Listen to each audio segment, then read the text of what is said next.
दक्षिण भारत में भाजपा के पोस्टर बॉय तेजस्वी सूर्या चुनाव जीतकर मौजूदा लोकसभा में पहुंचने वाले देश के युवा चेहरों में से एक हैं।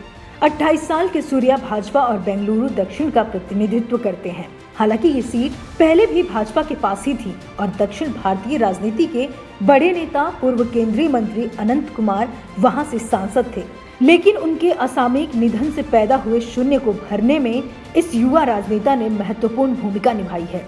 ऊर्जा से भरपूर सूर्या ने चुनाव के दौरान ताबड़तोड़ चुनावी सभाएं की और उनके भाषणों ने मानो समा बांध दिया। तेजस्वी सूर्या ने कांग्रेस उम्मीदवार पीके हरिप्रसाद को बड़े अंतर से शिकस्त दी थी और देश के सबसे युवा सांसद बने। संसद में तेजस्वी सूर्या की बात करें तो तेजस्वी सूर्या एक दमदार वक्ता के रूप में उभरे हैं। लोकसभा में दिए गए अपने भाषणों में तेजस्वी ने विपक्षी पार्टियों को जमकर ललकारा। Modi is saying my agenda is a new India. My agenda is a $5 trillion economy. My idea is in 2020 a superpower. This is one agenda on the side.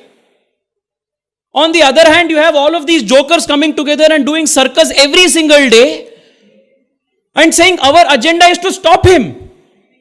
The left liberals on Twitter may not like me saying this, but this election is a test of the common Indian's patriotism. And if you are with Modi, you are with India. If you are not with Modi, you are anti-India. That's it. चाहे वो CAA के विरोध में हो रही विरोध पर विपक्षी पार्टियों को घेरना हो या अन्य मुद्दों पर, तेजस्वी सूर्या ने अपने भाषण देने के कौशल से साबित किया कि वे राजनीति में लंबे समय के नेता बनेंगे। बीजेपी ने इस युवा पर भरोसा जताकर कुछ गलत नहीं किया। बीजेपी ने तेजस्वी की प्रतिभा को देखते हुए उन्हें बीजेपी राष्ट्रीय युवा मोर्चा का अध्यक्ष बनाया। Sir, I thank you for this opportunity to bring to the notice of this August House the matter of the national security and internal security threat. वही सदन में भी तेजस्वी सूर्या काफी एक्टिव दिखाई देते हैं। लोकसभा में तेजस्वी सूर्या की अटेंडेंस लगभग 92.22% है। लगभग 83 दिन तेजस्वी ने सदन की कार्रवाई में हिस्सा लिया है। सदन में सवाल पूछने में भी तेजस्वी सूर्या बहुत आगे दिखते हैं। 1,000 illegal Bangladeshi Muslim immigrants in the state of Karnataka who have now taken up jobs illegally, procuring Aadhaar cards, voter ID cards, etc. अहम मसलों पर तेजस्वी लगातार सवाल पूछते हैं। मॉनसून सत्र के दौरान ही तेजस्वी ने कोरोना महामारी में डॉक्टरों की कमी को लेकर सवाल किया था। वही मीडिया ट्रायल को लेकर भी तेजस्वी ने सदन में सवाल पूछा था। इस बार के मॉनसून सत्र में तेजस्वी सूर्या काफी एक्टिव दिखाई दिए। सदन में तेजस्वी ने लगातार सवाल पूछे। सदन में डिबेट में हिस्सा लेने की बात हो तो तेजस्वी सूर्या ने लगभग 19 डिबेटों में भाग लिया है। अपने भाषण कौशल के दम पर ये युवा नेता दक्षिण भारत में बीजेपी के एक बड़े नेता के रूप में उभरा है।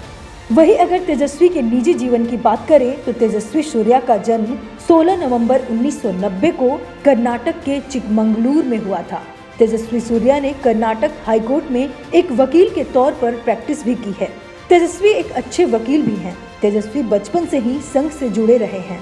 बीजेपी युवा मोर्चा और एबीवीपी के विभिन्न पदों पर भी कार्य कर चुके हैं। वे बचपन से ही देश सेवा को कितने समर्पित थे, इसका अंदाजा इसी से लग सकता है कि महज 9 साल की उम्र में अपनी 17 पेंटिंग बेचकर उससे जमा हुई 1220 रुपए की रकम उन्होंने कारगिल रिलीफ फंड को डोनेशन में दे दिया था। सन 2001 में उन्हें राष्ट्रीय बाल श्री सम्मान भी मिला था। मात्र 18 वर्ष की आयु में सन 2008 में उन्होंने बंगलुरु के ग्रामीण इलाकों में शिक्षा में सुधार के लिए अराइज इंडिया फाउंडेशन की शुरुआत की। उनकी यह कोशिश आज भी जारी है।